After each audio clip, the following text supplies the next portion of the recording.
Bapak, Ibu, Saudara yang terkasih di dalam Tuhan Yesus Kristus, di pagi hari ini kita bersyukur dan berterima kasih kepada Tuhan atas hari baru yang Tuhan berikan kepada kita semua.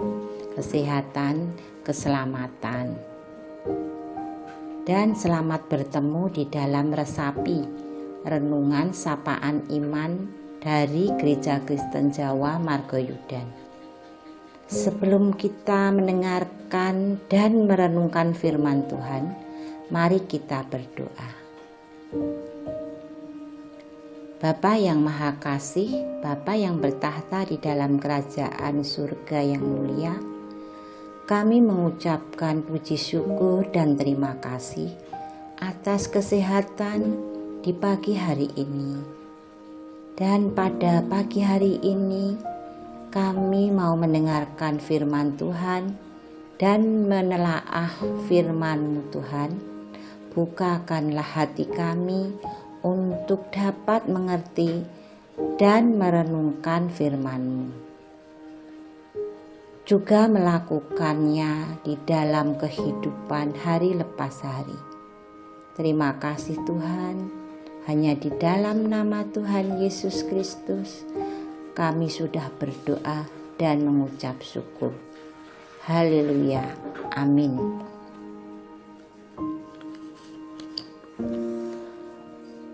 Bapak, Ibu, Saudara yang terkasih, resapi pagi hari ini diambilkan dari Yakobus 1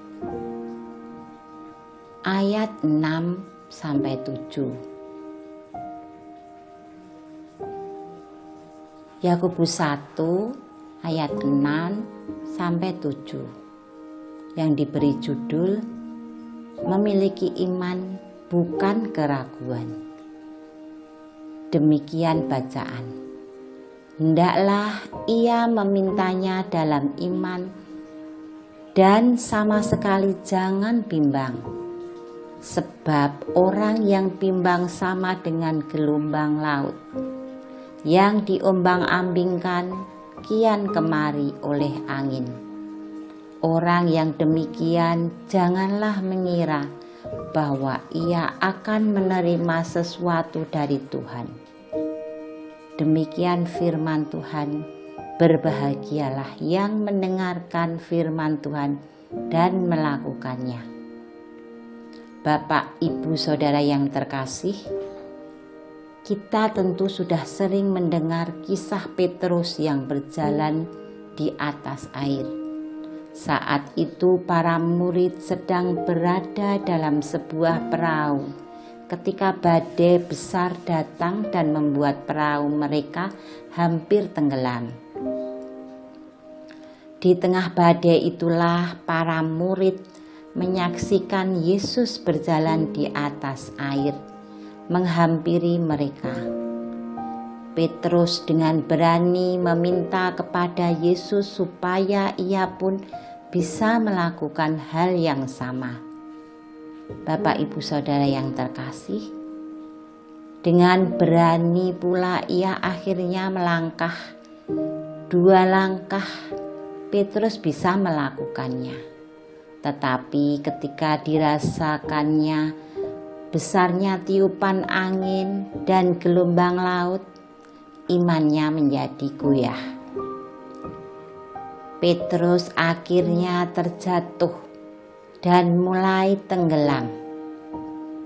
Yesus pun mengulurkan tangan untuk menolongnya, disertai dengan sebuah teguran. Mengapa ia kurang percaya dan bimbang sehingga imannya runtuh di tengah jalan? Bapak, Ibu, Saudara yang terkasih, berbeda dengan Abraham yang diminta Tuhan untuk memberikan anaknya sebagai kurban persembahan kepada Tuhan.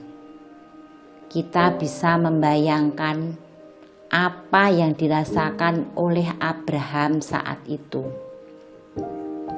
Tetapi Abraham tetap melangkah maju dan mengerjakan apa yang sudah Tuhan minta tanpa keraguan sedikit pun. Imannya tetap teguh meskipun hal itu sama sekali tidak masuk akal.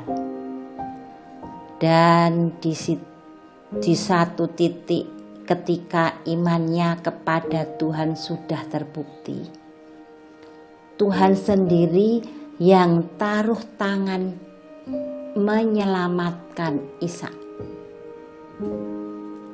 sebagai upahnya.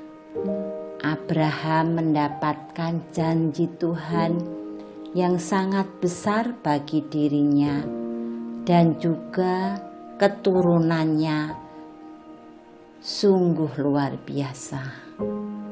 Bapak, Ibu, Saudara yang terkasih, saat ini mungkin kita sedang diperhadapkan pada situasi seperti Petrus, di mana kita berjuang mempertahankan iman di tengah situasi yang nampaknya sangat mustahil. Atau mungkin sedang menghadapi sebuah tantangan iman seperti Abraham. Tuhan meminta kita mengorbankan sesuatu yang sangat berharga bagi kita untuk dirinya.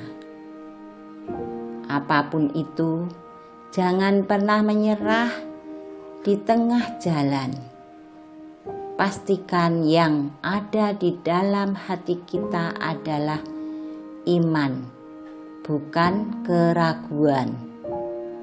Sebab sedikit saja keraguan bisa membuat kita kehilangan mukjizat dan terobosan besar yang sudah Tuhan sediakan bagi kita. Arahkan pandangan kita hanya pada Tuhan Yesus dan bukan pada penghalang. Maka semakin hari kita akan semakin kuat, lebih kuat daripada sebelumnya.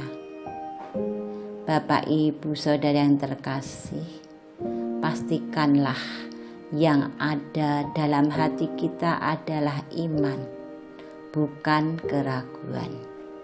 Demikian firman Tuhan.